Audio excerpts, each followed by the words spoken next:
¿Y si te dijera que todo lo que crees saber sobre la familia de la princesa Diana es una mentira?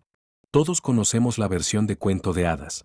La chica tímida, de ojos de cierva, que se convirtió en princesa. El ícono de estilo que definió a una generación. Todos señalan a los Spencer. Su familia aristocrática, rica, respetable, pulida. Pero esa es solo la historia que se supone que debemos creer. Porque, oculta debajo del nombre Spencer, hay otra historia. Una historia más oscura. Una historia empapada de sangre, traición y amor prohibido. Una historia borrada del registro oficial, pero viva en las venas de la propia Diana. El nombre que necesitas recordar no es Spencer. Es Tutor. Sí, ese Tutor. La dinastía de Henry VIII. La dinastía de reinas decapitadas, de votos destrozados, de uno de los reinados más sangrientos en la historia de Inglaterra. Probablemente estás pensando que eso es imposible. Después de todo, la historia insiste en que la línea Tutor terminó con la reina Elizabeth y, oficialmente, eso es cierto. Pero la historia oficial suele ser la mentira más elaborada de todas. Así que, si pensabas que la historia Tutor ya había terminado, vamos a reabrirla. Nuestro relato no comienza en un palacio dorado ni en un salón de coronación abarrotado. Comienza en las sombras, con una mujer que la historia intentó borrar. Su nombre era Mary Tudor. No Bloody Mary la reina, sino otra Mary. La hermana menor de Henry VIII, una joven cuya belleza era legendaria en toda Europa, con cabello rojo dorado y ardiente, y ojos que podían suavizar o quemar con la misma intensidad. Henry la adoraba. La llamaba su perla. Pero las perlas pueden ser encerradas. En 1514, por ganancia política, Henry arregló que su hermana de 18 años se casara con el rey Louis XII de Francia, un hombre viejo y frágil, con la salud deteriorada. Imagínate ser ella, llena de vida, pasión y espíritu, entrando en los pasillos helados de piedra de una corte extranjera, rodeada de miradas sospechosas y rumores susurrados. Un testigo, un guardia llamado Thomas, una vez le dijo a su hijo que el sonido de la risa de Mary era el único calor en todo ese castillo. Pero apenas 82 días después de su boda, el rey Luis estaba muerto. Mary era viuda y, más importante, era libre. Pero la libertad para una princesa en el siglo XVI no era realmente libertad. Era solo una pausa, un aliento contenido, antes de que su hermano, el rey, eligiera a su siguiente esposo. Y Mary sabía que Henry nunca la dejaría sin estar asignada por mucho tiempo. Ella no era su hermana. Era su ficha de negociación, su peón en el interminable ajedrez del poder europeo. Pero Mary había hecho una promesa.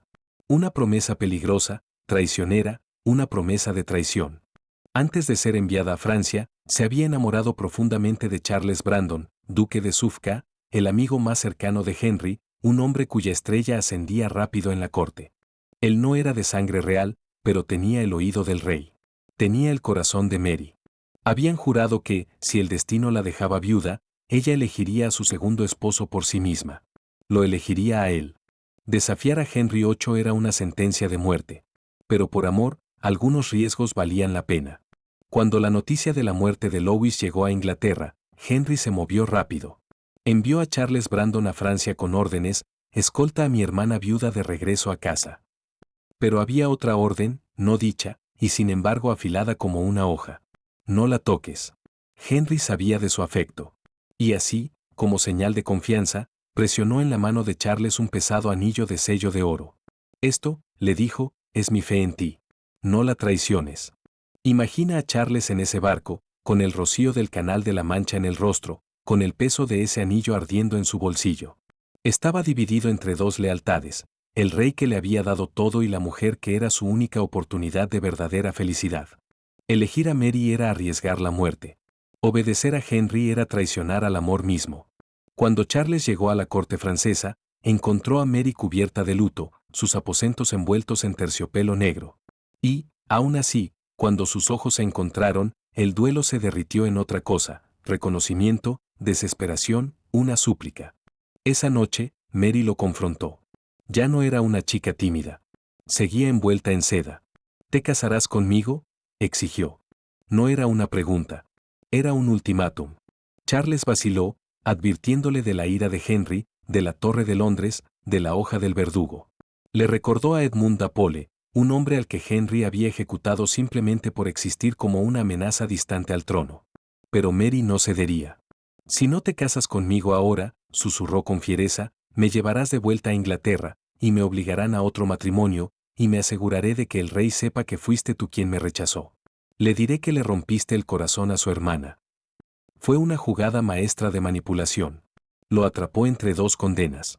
La furia del rey si se casaba con ella, o la furia del rey si la abandonaba.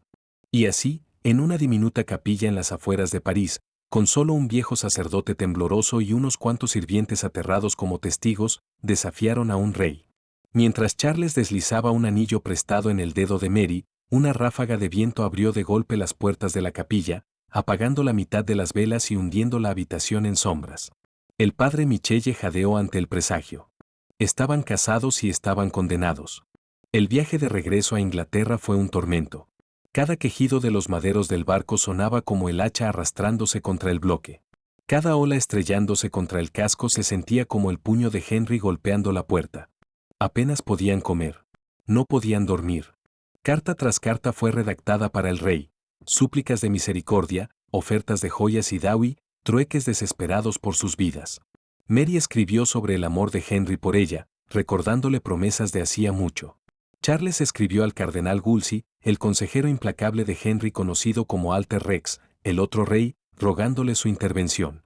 Le ofrecieron a Henry todo, el dawi de Mary, sus joyas francesas, sus riquezas. Se despojarían de todo si eso significaba sobrevivir.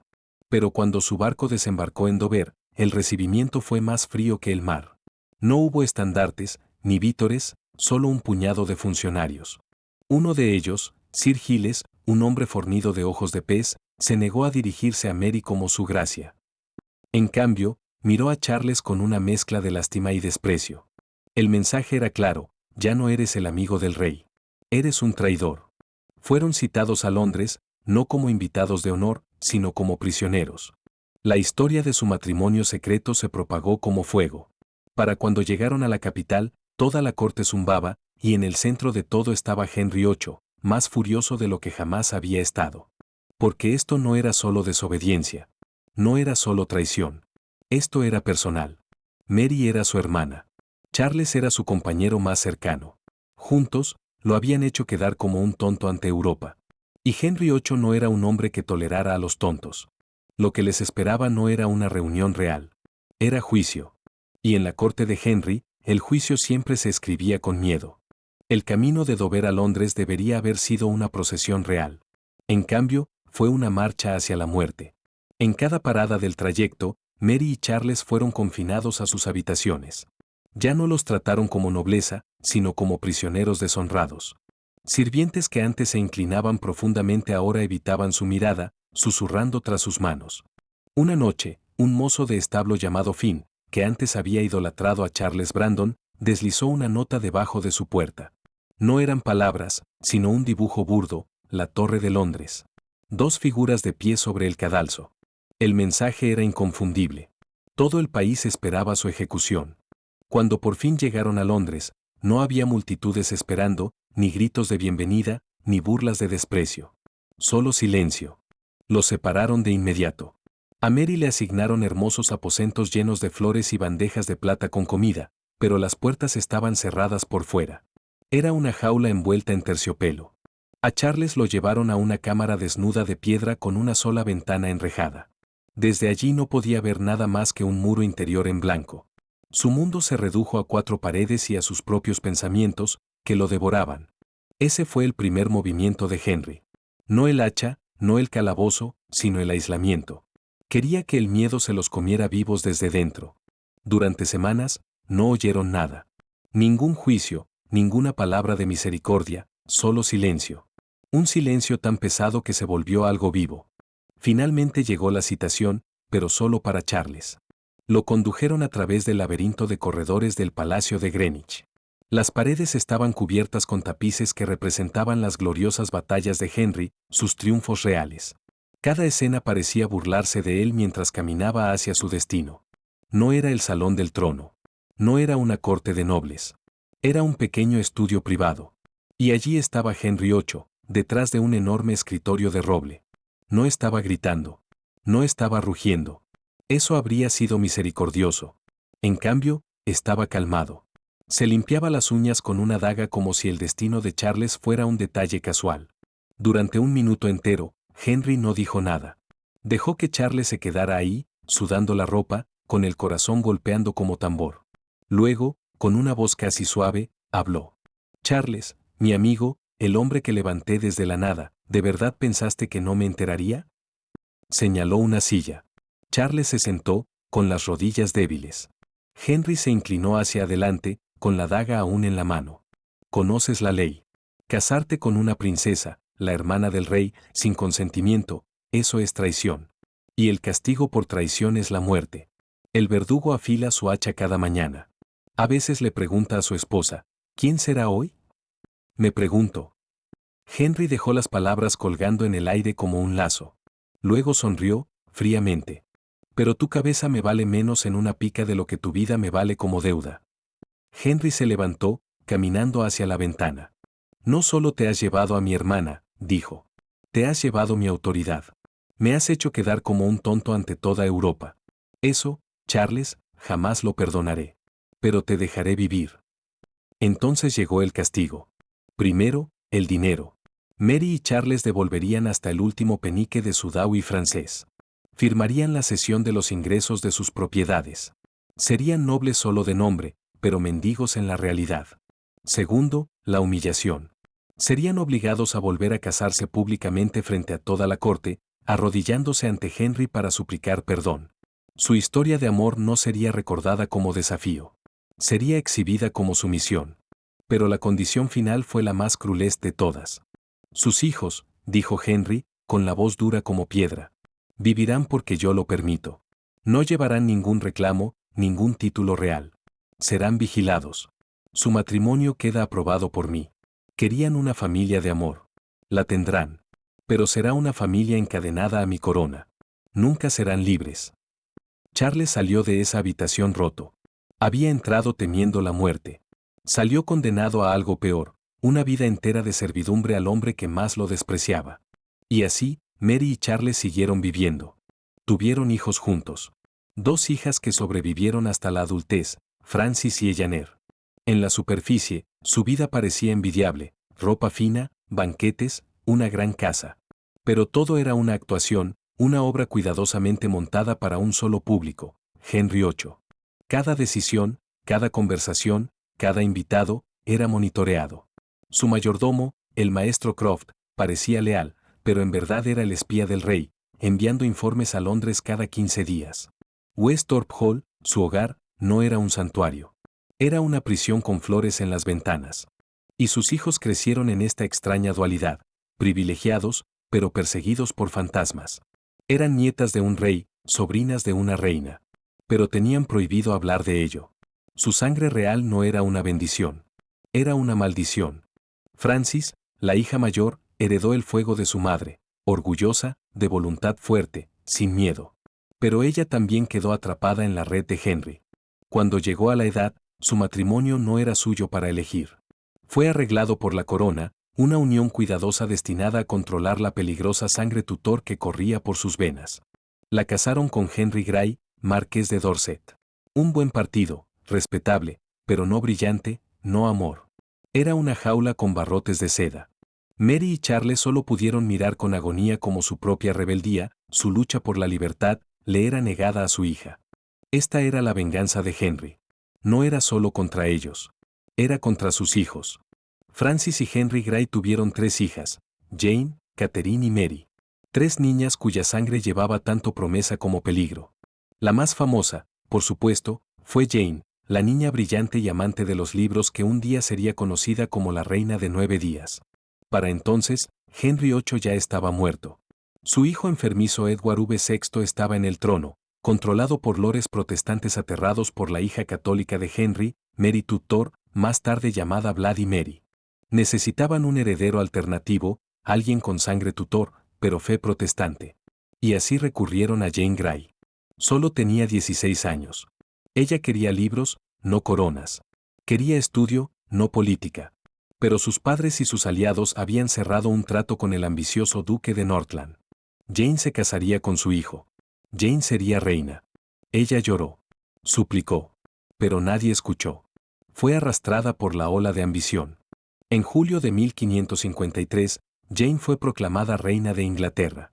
La llevaron a la Torre de Londres, no como prisionera, sino como monarca. Le colocaron la corona en la cabeza, tan pesada que apenas podía mantenerla erguida. Los cortesanos se inclinaban, pero sus sonrisas eran finas, falsas. Jane estaba sola.